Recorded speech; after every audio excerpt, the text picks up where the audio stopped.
Hey, it's Callie again, and I am here to bring you a little bit about the prop department and some of the interviews that I got to participate in on the City of Bones, the Mortal Instruments set visit. Now, I've gone on and on about the different sets that we got to visit, as well as the wardrobe department. But another really cool thing that we got to do was check out the props that were being made for the film.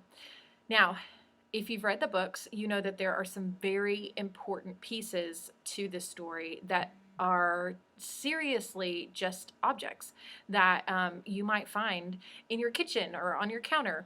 Now, one of the things that that we were really excited about checking out were some of the weapons that the actual characters get to use in the fight scenes. And the first thing that got passed around was Isabel's snake bracelet. And if you are a fan of Isabel's, you know that this bracelet essentially turns into a whip. And it's super awesome cool. And if I had a weapon, it's the one I would choose. Now, this snake is a little different in the film than it is in the books, because in the books it's gold, but in the film it's actually going to be silver. Part of that is because they had to do it for CGI reasons, but one thing that you need to know is that the whip is actually going to be CGI in the film.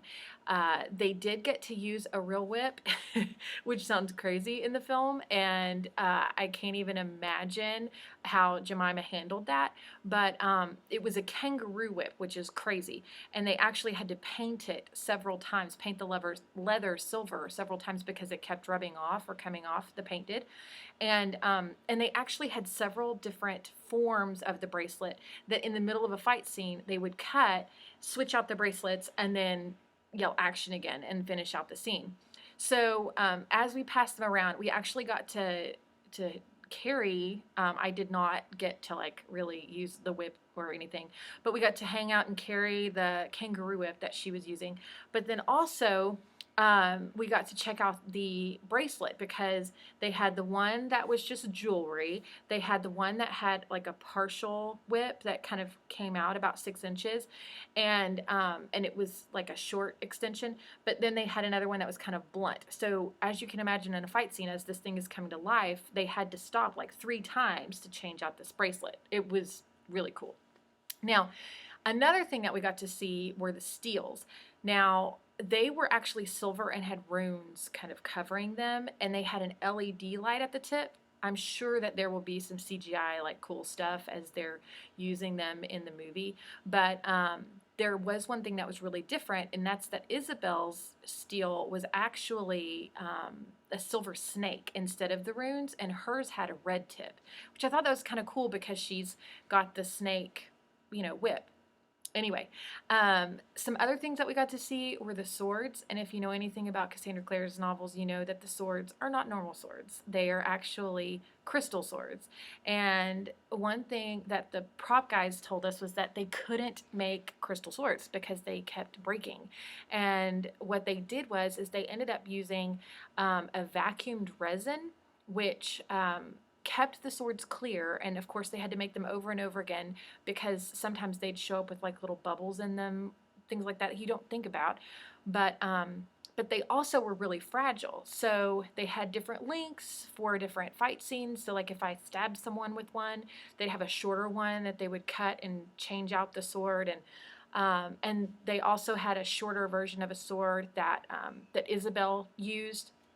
And then, of course, to carry these things and keep them safe, they had this huge case that was like filled with foam, and each of the different swords fit into a different compartment, and they were kept safely there.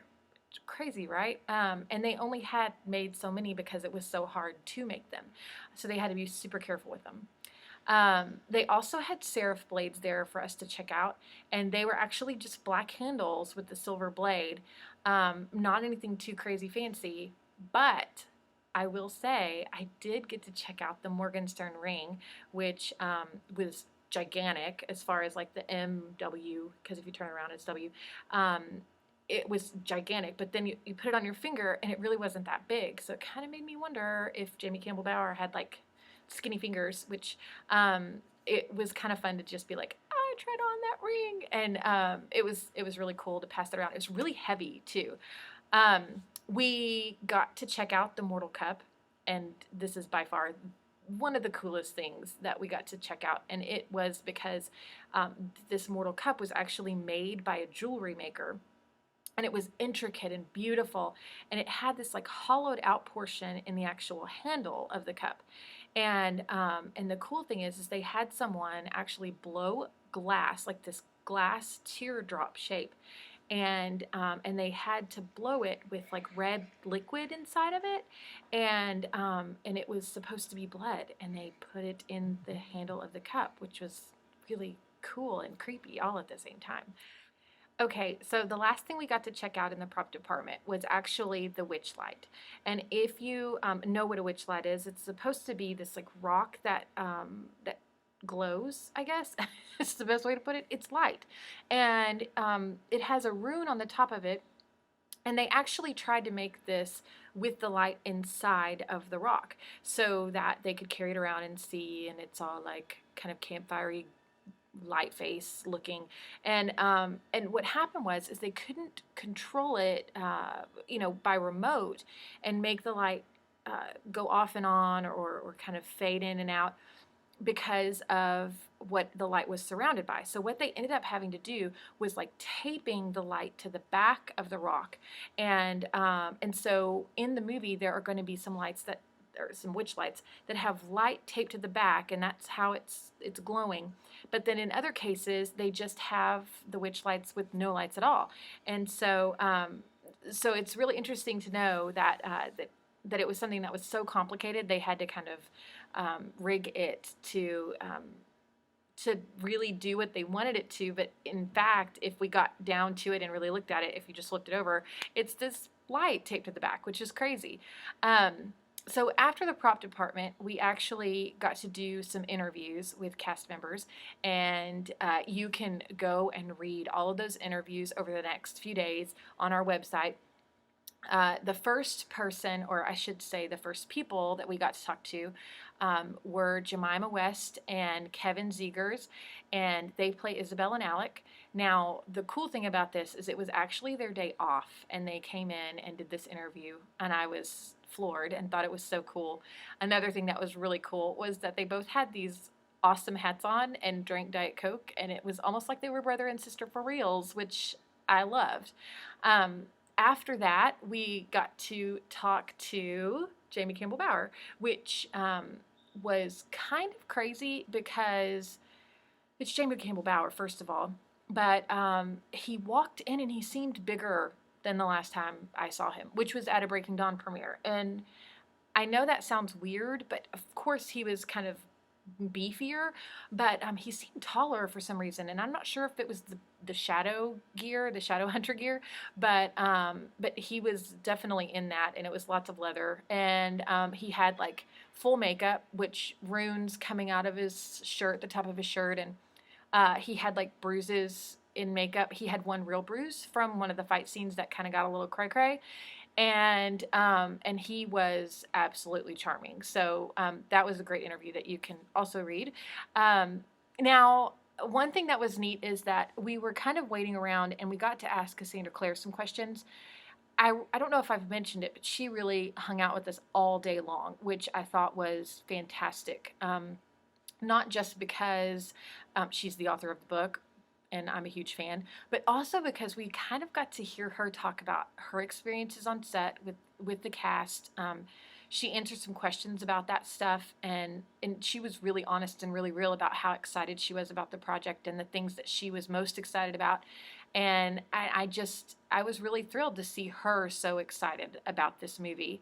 Now, after we talked to that crew, that group of cast members, we moved down back into the City of Bones room, and that's where we got to interview Lily Collins, who's playing Clary, and she was in full Shadowhunter gear, and she was just about to film a scene, and it was so cool because she was kind of getting into character. I know that she was a fan of the books before she even got the role and had read the books, so it was really neat to hear her talk about playing Clary, which has got to be a cool thing, especially when you were a fan of the books beforehand.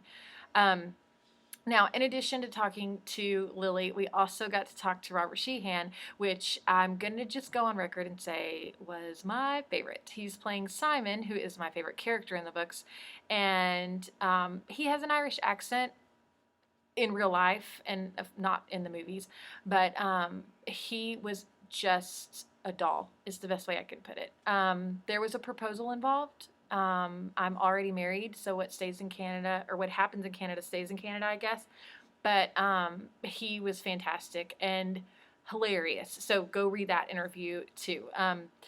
Again, all of this happened. It was really, really crazy because it all happened in one afternoon. But I have details that I've typed out, and I have interviews that will be going up. And of course, to end off the day, we had ice cream from an ice cream truck. That was absolutely extravagant, and then we went to dinner with Cassandra Clare and some of the crew members, and it was really cool to hang out with some of the people from Sony and hear about how thrilled they were to be making this movie, and then of course, just chilling with Cassandra Clare. Who can say they've done that? Not very many people, and that's cool. So I hope you've enjoyed this, and I hope that you'll go to the website and read about everything that happened as well. And I will talk to you soon. Bye.